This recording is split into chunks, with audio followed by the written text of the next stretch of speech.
Many felons convicted of gun crimes in Minnesota are spending very little time in prison, if any at all. Tonight we ask the question, why does mandatory not mean mandatory when it comes to sentencing for gun crimes rather? AJ Legault is here now with more. Yeah, Julie, Randy, under Minnesota law, there is a mandatory minimum amount of time criminals who use a gun are required to serve in prison. But when we analyzed years worth of state sentencing data, we found the amount of time they are sentenced to prison, if they get prison time at all, varies greatly from court to court and judge to judge. He tried to put a bag over my head. I had fractured my eye sockets. He was actually trying to kill me. I don't think he cared the whole time. I was always begging him to stop. Monica Johnson, And I try not to think about it. is a survivor of domestic assault. Because it's like, it's over, but it's not. Her attacker, her ex-husband, Joe Louis Johnson. The police report details the violence. Jealous that she'd begun to date other men, he grabbed her by the throat, told her, "You're gonna die, just let go and die," as he choked her, beat her with a baseball bat, and tried to suffocate her with a plastic garbage bag. Where I was just trying to stay alive. A review of her case shows Monica could have been protected. Her abuser, under Minnesota law, deserved to be behind bars before the attack ever happened. Joe Johnson was a convicted felon, did time in a Florida prison in 2008 for attacking another woman. As a felon, he was not allowed to possess a firearm. But in 2011, he was caught in Hennepin County with a handgun. Minnesota's mandatory minimum sentence for a felon in possession is 5 years. He didn't get that? No. What Judge Daniel Moreno sentenced Johnson to was 1 year in the workhouse and probation. 2 years later, the attack on Monica. He told me he was gonna kill me and that he was gonna leave me underneath my bed. This is not an isolated case of a judge bypassing the mandatory minimum sentencing, says Hennepin County Attorney Mike Freeman. And I'm not naming particular judges here today, okay? And I'm not going to comment on individual judges. But there is a climate here in which they believe that it's okay to depart far too often on felons in possession.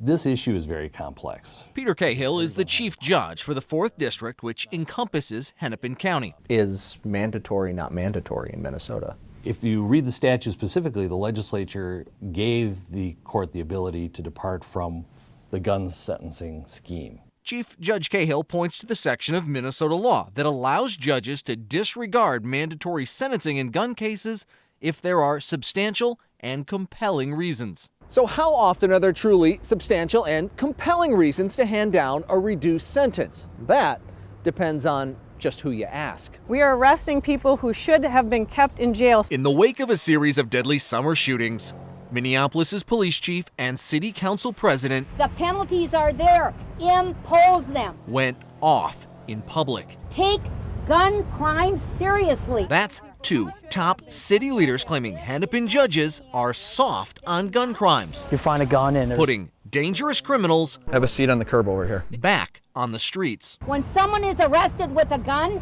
they need to do time. Those allegations sparked our KARE 11 investigation. We wanted to know just how often do judges depart from so-called mandatory sentences for criminals caught with a gun. As you can see, it's loaded, live rounds in the magazine. We analyzed sentences for every gun crime in Minnesota during the past 3 years. We found in gun cases statewide, judges give less than the mandatory minimum sentence 53% of the time. In Hennepin County, that jumps to 56%. And these 5 judges do it in more than 2/3 of the cases they oversee. And that's too much.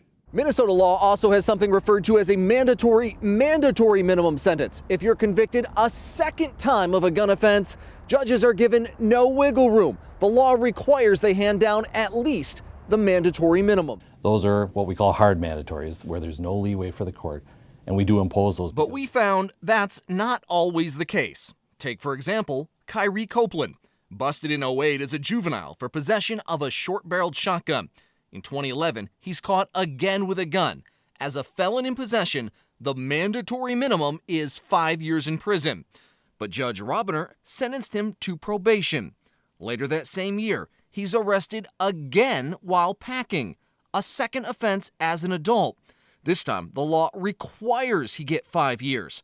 But court records show Judge Richard Scheer gave him only 4 years. Members of my office protested both times, and rightly so. So how often do judges hand out reduced sentences even when prosecutors object? On average in Minnesota, prosecutors object to a judge's reduced sentence in gun cases only 12% of the time. But Freeman's office routinely butts heads with Hennepin judges.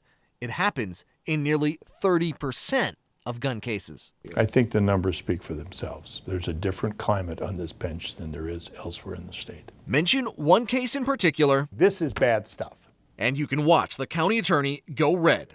The gunman's name, August Fleming. He shot up a park where little kids are playing. Security footage captured the violence. A fight on the crowded basketball court at Falwell Park resulted in Fleming pulling a gun and firing at least 6 times. Thankfully, no one was hit. As a felon with a gun, Fleming was facing 5 years in prison. But Judge William Cook sentenced him to just the workhouse and probation. Yeah, it just was not enough. In his sentencing memorandum, Judge Cook reasoned Fleming was not the initial aggressor, accepted responsibility, and displayed remorse for his actions. It's a ruling that still outrages City Council President Barb Johnson. The thought that someone could come onto the basketball court, shoot a gun off, and then serve time in the workhouse when they're a convicted felon, that's abhorrent to me. While on probation, Fleming was arrested again in a police drug raid. He got caught with a lot of dope and guns again. Fleming was finally sent to prison for violating his probation. And there is the last photograph of August Timothy Fleming that we'll have to look at for a while. Roberta England is the feisty executive director of the Falwell Neighborhood Association. She also runs the 4th District Court Watch and keeps detailed records of the repeat offenders she says hold the North Side hostage to guns, drugs, and general mayhem. I get very annoyed by these people. Her annoyance has been known to extend to the judicial bench. How much light is shed on judicial accountability? England's Court Watch group is in the process of launching a website to keep the community informed of cases that impact quality of life on the North Side, and also to shine light on judges' sentencing habits. It's justice delivered sometimes with logic and sometimes with whim. Monica Johnson still bears the scars, some external, many internal. The memories in my head are still there. And from the violent whim of a man who could have, and if mandatory actually meant mandatory, should have been behind bars at the time. And I can still hear him saying those things to me. Joe Johnson is now in prison for that attack on Monica. Judges tell us they shouldn't be judged based on percentages. They have to treat each case, each defendant fairly, and they can't worry about their stats and can't be a rubber stamp for the police and prosecutors. AJ, do you come across any cases where the average person might believe that the judge giving the lighter sentence, that's reasonable? We examined more than 1,800 cases, and there were many in which judges gave out lighter sentences where there was clearly compelling circumstances. For example, the gun was a BB gun, or in some cases, the underlying gun charge was, for example, someone shooting ducks out of season. Well, we know you focused a lot on Hennepin County, but which county's judges deviated from the mandatory minimum the most often? Julie, while Hennepin judges see far and away the most gun crime cases, they see more than any other jurisdiction, Carlton County judges are the most likely to cut a defendant a break. Judges there gave less than the mandatory minimum 100% of the time in the past 3 years. A Minneapolis man profiled in a recent KARE 11 investigation faces attempted murder charges tonight. Minnesota law carries a mandatory minimum prison sentence for criminals who use a gun in a crime. For a felon in possession of a gun, that's 5 years. But our investigation showed in the majority of cases that isn't reality. This particular case focuses on Kyrie Jabbar Copeland. At least twice he was sentenced for gun crimes, and both times sentenced to less than the mandatory minimum. Now he's charged with trying to take a life. AJ Legault has the new developments on this exclusive investigation. Kyrie Copeland is behind bars tonight, a place he already should have been if mandatory actually meant mandatory in Minnesota. It's frustrating. Katherine Johnson is commander of Minneapolis PD's Violent Crimes Unit. Her officers know Copeland all too well. That would be fair to say, yes. It's a relationship renewed yet again with a shooting on Willow Ave that landed the victim in North Memorial with 4 gunshot wounds. He's been charged with a couple of counts of attempted murder. Copeland was busted in 2008 as a juvenile for possession of a short-barreled shotgun. In 2011, he's caught again with a gun. As a felon in possession, the mandatory minimum is 5 years in prison. But Judge Robiner sentenced him to probation. Later that same year, he's arrested again while packing, a second offense as an adult. This time, the law requires he get 5 years.